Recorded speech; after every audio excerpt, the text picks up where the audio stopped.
So we're almost at baking season, so we have to start to make sure we have all the stuff we need. A few weeks ago, we started making our extracts from scratch. We didn't make just vanilla. Everybody makes vanilla. We went all in, and we made some of my absolute favorites. We made 9. 6 of them are ready to bottle. I've got 4 that just need a little bit more time. So here's the question. If you're the baker, if you're the one that you made this for because you bake for everybody in your life, well, you want to make enough to give yourself this size. Truthfully, this is what I do for myself. These are really the perfect size for gift giving. And I love giving homemade stuff like this as gifts. It's absolutely delicious. You can't buy it anywhere. And even if you could, it wouldn't taste as good as the homemade stuff. So if you're the type that gives homemade gifts, this is the stuff. Today we're ready. I'm going to show you the final steps in getting ourselves done. And we'll get beautiful labels. And these will go on our shelves. They'll get wrapped in bows, however it is you like to do it. The point is that what's going to be in these bottles is vastly superior to anything, and I mean anything, you can buy. Let's do it. So in these little bottles, you need a really tiny funnel. I have this little set, and it came with, I don't know, 4 maybe, I don't know, but they're so cute, and they're really easy to store in your drawer, which is nice, because sometimes funnels can be a little bit of a challenge to store, because they don't want to, you can't put them in your drawers, because they stick out too far, whatever. These are great. I'll link it. So we need something to catch our extract, which is the whole point of this, and we need strainers because we want to make sure we have it beautifully pure. Okay. Now, we did vanilla, but we didn't do regular vanilla. Vanilla is usually done with vodka and very often done with bourbon. I love both. However, one of the things that I was mentioning in the video when we were making this is that vanilla and rum are so beautiful together that it's really nice to have on hand vanilla that's been made with rum, dark rum specifically. It goes really well with anything that's got a strong butter flavor. And when you're making your own extracts, you can be very thoughtful about the base flavors that are going to be in your dishes. So that's why I've got chaos here. My dogs are going crazy. This one is vanilla and dark rum.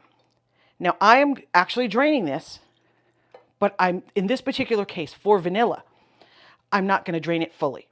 Because what I'm going to do is I'm going to take these gorgeous little beans that we've already scraped out, and I actually do stick them into my little jars.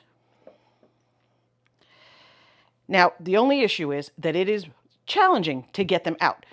You can get them out. I can tell you that you can do that because you do it with a chopstick. But it is annoying. But I'm telling you it's worth it. And what happens is because these are still so strong, even though we scrape them out, there is so much flavor in a vanilla pod that you can dry these out and you can put them in sugar and make vanilla sugar. You can completely dehydrate them and turn them into powder. There's a lot you can do. Don't throw away a vanilla pod. I'll save those for something else. I put them in there. Now, those are the vanilla seeds. I just wanted to catch that. Now, the smell. Oh my goodness. Now, is it rum? Sure. Does it smell like rum? Yes. But the smell of vanilla is so, honestly, the smell of vanilla is so strong.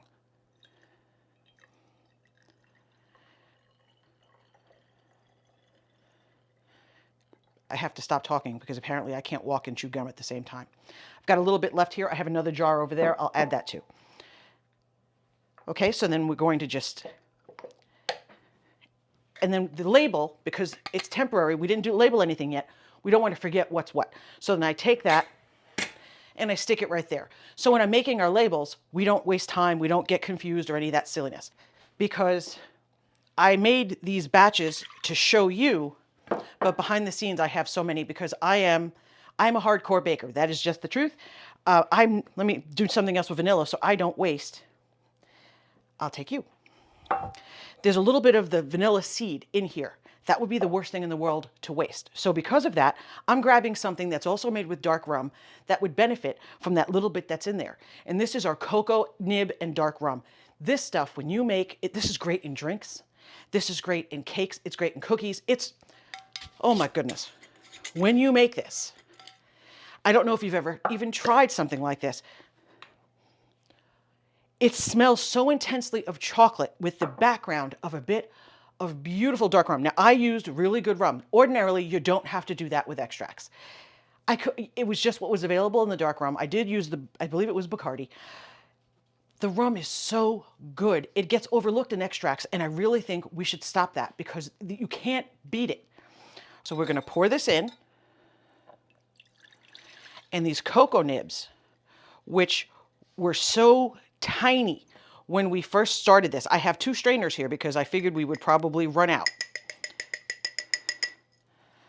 If you saw the first video, you saw that the cocoa nibs were nowhere near this big. These have been really well hydrated for, it's been weeks. It's been, I don't know, 7 weeks maybe. And the aroma coming off these cocoa, it smells like a huge pile of chocolate, really rich chocolate. It's got me going right there. So we're going to sit that there because we don't want to miss any. So we're going to grab our jar, bottle. Now, just to be on the safe side, because I think I may have missed one when I kind of knocked this over. Let's knock that in there. Okay. So we're going to try and be careful. And I'm going to take this and I'm going to set it here just in case I missed anything. As I'm pouring this, the aroma is hitting me in the face. You see that? There's cocoa nibs at the bottom. The aroma is hitting me in the face, and it is unbelievable. I have never experienced a chocolate extract that smells like this, ever. Now what's going to happen here is I'm going to take, because there's still a lot of the rum left in these cocoa nibs. What I'm going to do is I'm going to set them over a container with a strainer, and I'm just going to leave it there for a few hours. And I'll probably pick up another 2 tablespoons. And I'm not wasting 2 tablespoons of cocoa and dark rum extract. Absolutely not. So each one of these yields differently because you don't know how much the cocoa nibs are going to soak up. And I'm making a little bit of a mess. Let's wipe that down. Now, here's where things get interesting. These are citrus. This one is vanilla, cardamom, and orange. Cardamom is one of those flavors that's very commonly used in the Nordic countries, Swedish cardamom buns and things like that. It is one of my very favorite baking flavors, and it really subs very well for cinnamon. So instead of making cinnamon rolls, try cardamom rolls. They're incredible. But when you use an extract like this that's got so much depth, people will wonder how you did it. Look, I tightened this so... Oh, okay. Oh my gosh. So I'm doing anything that has vanilla in it so I can use up whatever little beans are floating around in the bottom of my dish. And then I wash out when I'm done. When there's no more vanilla, then I wash out. We've got this orange, and I cannot explain to you how incredible this smells, but I want to show you something. I'm going to keep the bean because remember, these are still full of flavor. It takes a really long time to use up the flavor from a vanilla bean, especially when they're as fresh as the ones that I used. So let's just move our citrus aside. Move our citrus aside for a moment. Okay, and I want to show you this. These are what the cardamom looks like. Now, let me see. Can I get closer? Let's see. Let's grab a towel so I don't drip all over the place. Let's see. You see that? These were tiny when we put them in.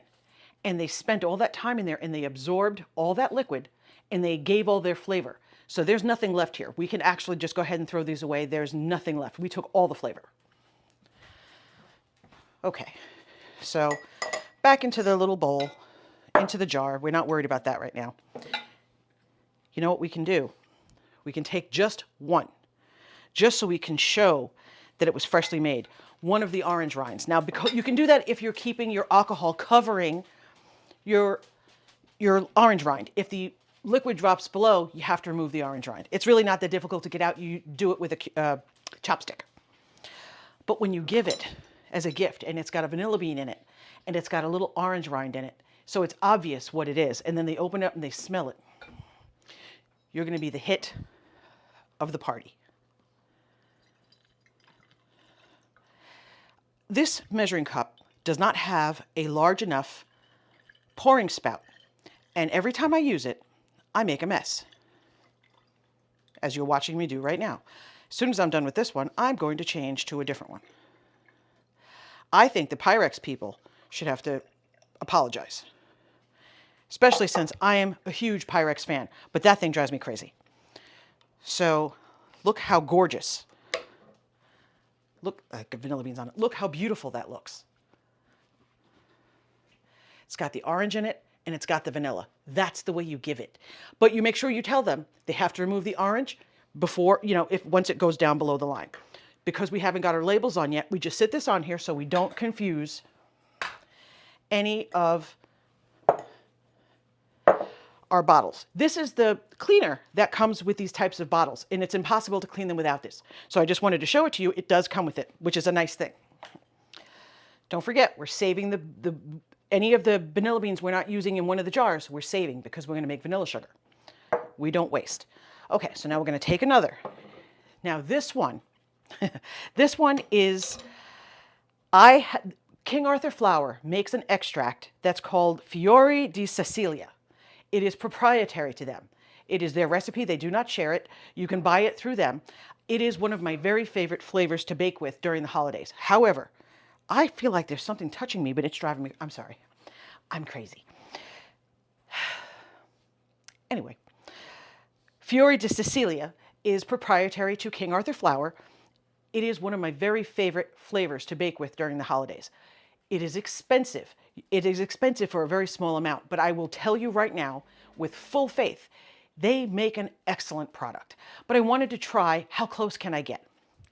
So I looked it up to see what's in there, and I tried to make my own for the first time. Usually I buy it, but I was just curious, can we do it? I've created so many extracts, I just had to know. Oh my. Excuse me, I hadn't checked it before I opened it with you guys. I'm just giving it a stir because that can't be. Wow. Wow. I'm sorry. I surprised myself on that one. That smells just like the bottle. Just to make sure I'm going to buy another bottle. I have to know. Incredible. All the recipes are posted down below. I have a printable, so you don't have to worry about that. And of course, I'm going to link the video when we made all of these. Let's move this stuff out of the way a little bit. There, I think that's better. Sorry about that. Okay, that caught me by surprise. I didn't expect to get that close. Wow, I'm quite impressed. But just to be safe, I am going to order another bottle, and I'm going to come back and I'm going to compare them, and I'll do it in front of you so we can see how close did we really get. Now, you can't taste an extract. I don't think in your mouth they would taste very good. So I'm going to compare them by scent to start with. And then maybe I'll do something very simple like a shortbread cookie and test them side by side. That's the best way to know, but I have to know. I have to know how close did we get. Good grief. Okay. Wow. I'm startled by how well that I'm not using this thing again.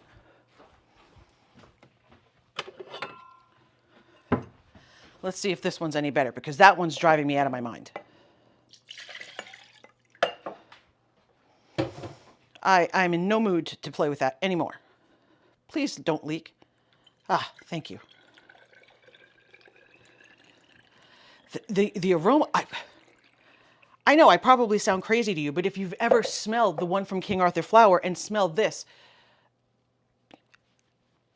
we did a good job. We did a good job.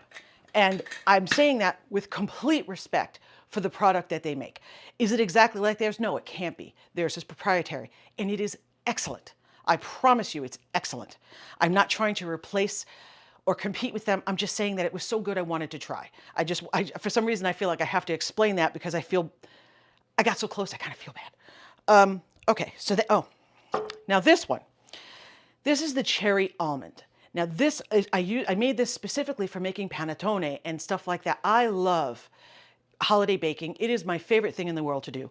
And this particular extract is so good in a homemade panettone and I will warn you in advance that making a panettone from scratch takes days. That is not a recipe for the faint of heart. Let's see. I'm very, very excited. Now these cherry, it was all down here. So everything's all plumped up. The nut, look at the size of the nuts now, and I chopped them. Can you see how big that is? I mean, the extraction is complete. Wow. I'm having a very good time. I will. That's going to make a mess. That one is significant. So we're just going to go ahead and, you see that? Can you imagine if I tried to do that in that little guy? Now, these are going to take, this is going to take a little bit because those cherries are completely filled with our alcohol. And I don't want to leave any stuck in there. Now, these cherries are not going to be good to bake with or anything. They've been sitting in there for way too long, so the texture is just trash. Like I'm pressing down. This would not be something that's pleasant to eat. It would not be something that you'd even want to try to put into a cake or anything like that. It would be really, really strong, and I think the texture would be awful. So I'm just giving that a final little squish to make sure that I've got it all.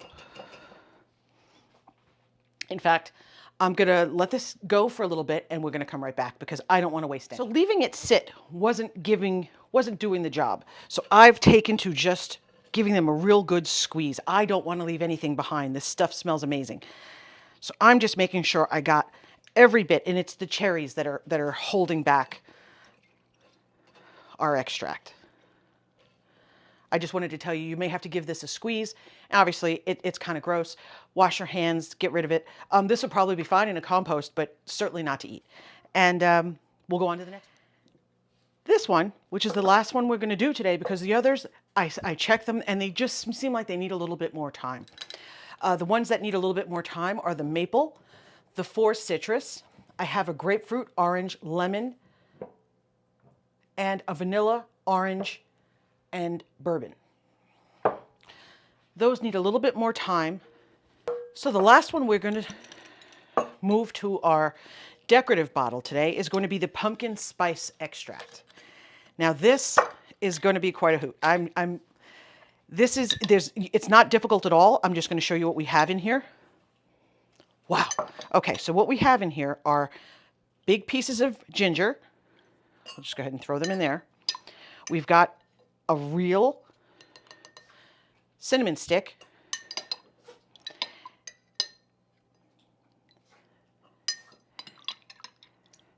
We've got vanilla. We've got vanilla, ginger, and cinnamon. That's what we put in here, and the smell is, I thought that this would make really good eggnog or things like that. The specialty coffees that everybody loves to drink, I'll be honest with you, I can't stand them. I am really picky about my coffee. I need my coffee to taste like coffee. I love my coffee, and if it tasted like something other than coffee, it would make me sad.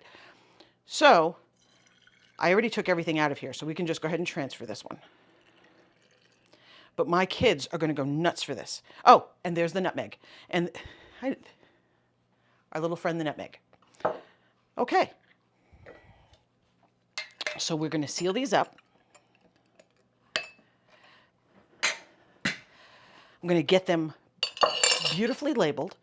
And in this case, I'm the only real heavy baker that I know that lives anywhere near me. So I made these to show you, but these will all be used in all different recipes that we've got coming up through the entire holiday season. And so I just wanted to show them to you because you cannot, it is impossible to get extracts that smell like this, that are going to add this kind of flavor to your hard work, and you make them yourself. Can you imagine what these would cost, made with the best products money could buy? I can't even imagine what these would cost, and you'd get a 2-ounce bottle or maybe a 4-ounce bottle if you're lucky. And I have more. There are 4 more. All of our extracts, all strained for little decorative purposes. We left some of the goodies in there only when it would be appropriate. The chocolate, cocoa nibs and things like that, that would not be nice. It would clog up at the top. It would be unpleasant, and it's not going to add any more. We had a complete extraction. Okay, but the vanilla beans are great. And you can even, if you're giving them away, you can remind them, please don't throw those vanilla beans away. Tuck them into a little container of sugar, and it will perfume that sugar. This is one of my favorite parts. You've done a project, you've been working on it for weeks, you've been taking care of it, shaking it, stirring it, whatever it needed. And now we're down to the end when we're adding the labels because we've done a good job. It came out the way we hoped, if not better. And we're adding our labels. There we go. Always good to have on hand a good paint pen and nice labels. I will probably not do another video just to show you straining these. You got the idea. I will do a little, maybe a short just to show you that they're done. But what I look forward to most is showing you how to use them. That is my joy. I wait all year round. Oh, all year round. I wait all year. So for this time of year when I can bake with abandon, I don't have to feel bad. I don't have to listen to anybody complain that it's not healthy because calories don't count and most of it gets given away. And it delights me and I make everything with love. And I'm so thankful that you've come to spend time with me. And I hope you enjoy this. I hope you give it a try. I'm so excited for us to have our first holiday baking season together. The first of many, I hope. I have recipes coming out of my eyes. I've been doing this for as long as I can remember. And I'm going to share every recipe that I can. Thank you so much. I hope you have a great day. I'll see you Sunday.